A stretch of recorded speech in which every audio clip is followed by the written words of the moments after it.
Unfortunately, most of us in here have witnessed a loved one or a close friend suffer through an illness or an injury that has put their life at risk.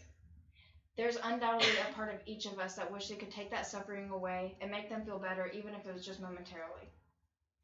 Unfortunately, euthanasia is not the clear-cut answer that many of us have hoped for.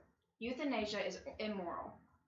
Euthanasia is a concept used to protect people from prolonged suffering. However, this complicated issue has been paired with a simplistic answer that only causes further complications. Today, my argument will be explained through the value object and hierarchy, the criteria, and the applications. To begin, I will explain my value object and my value hierarchy. Euthanasia deteriorates the significance of life by normalizing the idea of killing patients as a treatment option and allowing medical professionals to go against the Hippocratic Oath, put a price on human life, and target the poor and disabled. My value hierarchy is life is the embodiment of a person and their experiences. Security is knowing that a hospital will do the best to have a goal of quality care and preservation of your life, and that inequality is the unfair distribution of resources due to differences within wealth, sex, or appearances. Now that I've explained my value object and hierarchy, I will move on to my criteria. Euthanasia should create a better quality of life for patients seeking treatment.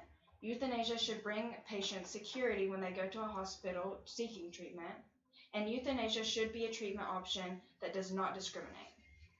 Now that I have explained my criteria, I will go on to present the applications. Physician-assisted suicide should create a better life for patients, but it doesn't. By allowing a physician-assisted suicide to become normalized, it allows doctors to go against their moral code. Doctors spend years studying, working to get into medical school, doing research, training just to do one job. And what is that job? To save lives. According to the Hippocratic Oath, written by Hippocrates in 4th century BCE, but published by Stephen Miles in the Oxford Press in 2016, it is said by every doctor, "I will never give deadly drugs to anyone who asks for it, nor will I make a suggestion to this effect." This rule was made before medicine had even officially stabilized itself within society, because the core reason for doctors and medical professionals is to save lives and to create a better life for those alive. Imagine if this rule had never been created, it would never have an evolution of medicine throughout history, because we would never try to fix people if we could just kill them all. Next, euthanasia should bring security to patients when they go to the hospital for treatment, but instead it would just frighten people from seeking help. People dread going to the doctor already. Imagine how many people you know that hate the shots, the needles, getting their blood taken. The reputation of hospitals would be at risk because people would fear going there, because what if dying is like the only option that they want for you because they don't want you to suffer? According to an article published by Cole Morton in The Guardian, updated in 2018, Philip Nishk was the first doctor to legally administer a lethal injection. He goes on to explain that he earned the nickname Dr. Death, and was explained by the public as scary, irresponsible, and dangerous. After this lethal injection, Dr. Nishk's entire career plummeted, because who wants to go to Dr. Death?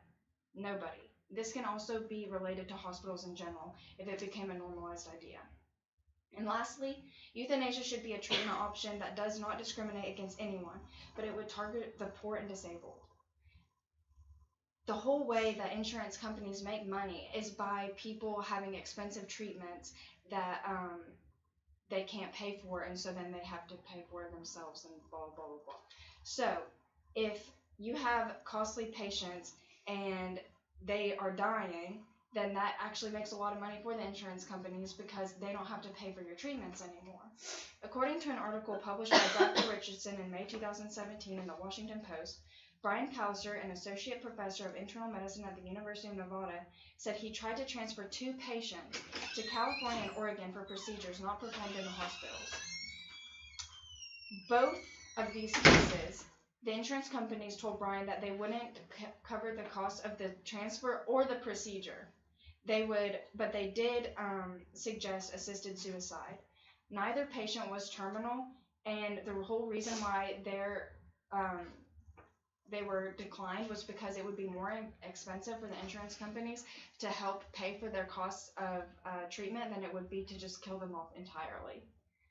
In addition, Timothy E. Quillen in the U.S. National Library of Medicine and National Institution of Health in 2007 said that there was an unfair targeting towards those with AIDS when it comes to euthanasia. And this goes back to the same thing, that people with AIDS, they cannot be cured, but they do have constant treatments that should be covered by insurance companies. So it's easier to kill them off than it would be to continue paying for them.